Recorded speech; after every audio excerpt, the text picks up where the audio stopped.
Hello everybody, welcome back to G-Bear's Off-Grid Ways Homestead in the Desert. And here we are December 4th, 2019, and yeah, the rain got here.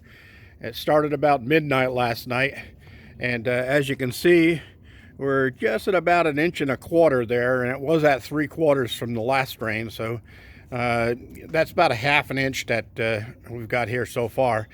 And the report says that this rain is going to hang around here until about 1 or 2 this afternoon. So we'll see if we get any more. Right now there's a break in the rain, so I decided to take this opportunity to show you what's going on. All right, the totes here are almost full. I mean, they are literally full. There's just a few gallons more before they're topped off. Well, the rain has stopped right now, so I'm going to take the opportunity. This is where we were at in 12/1. So this is what I got last night, up to right now. So that's a pretty good gathering, and that's in both totes because these are tied together with a manifold here at the bottom.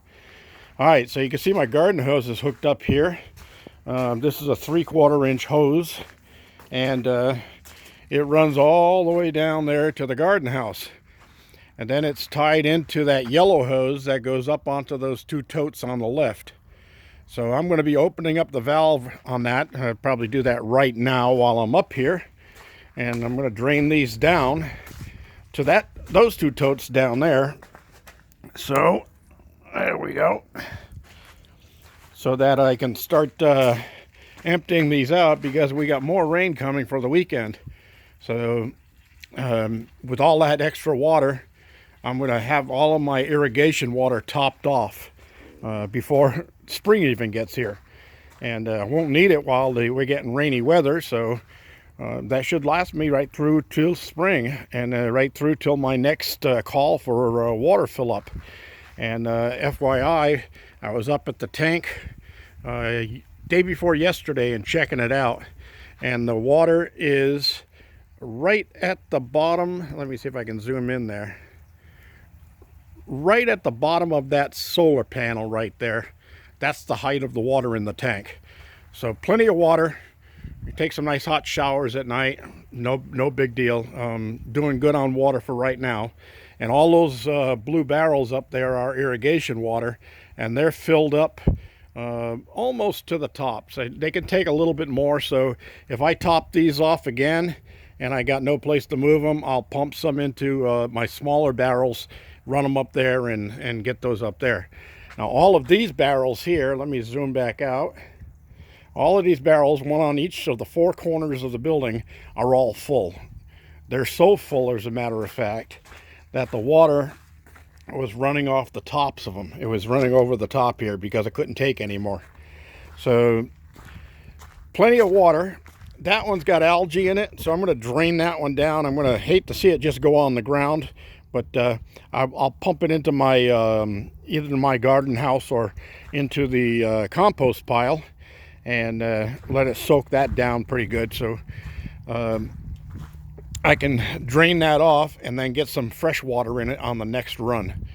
All right, so we should have water trickling out of this hose at this point and going into those containers. Yeah, I can hear it.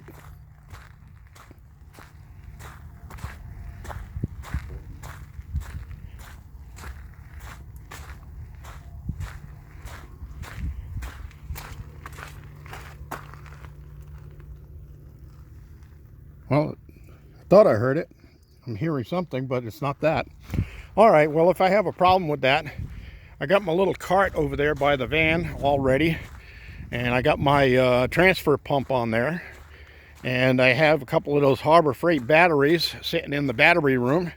I'm going to be pulling those out and setting them on that trailer, and I'll put a little cover box over the top of them so it they don't get wet, and it shouldn't bother them anyway. They're sealed batteries. But also the switch for the pump needs to be covered because that's not waterproof. And it's not a submersible pump either, so I got to be a little cautious about what I do with it.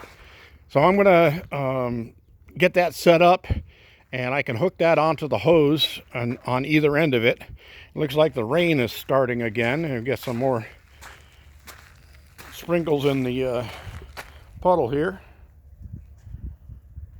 So I'm going to cut this one off. This is part 1 of 2 for today, and I'll get back to you later on today and let you know how things went. I haven't seen any water down in the pond yet, but well, there's probably about an inch in the bottom, but it's not coming down the stream yet. So apparently there's a lot of it is being soaked into the desert floor in the stream bed before it gets down to my property. So we'll see what we can do with it. G-Bear reminding you to give me a thumbs up down there. Don't forget to wait for part 2. G-Bear signing off.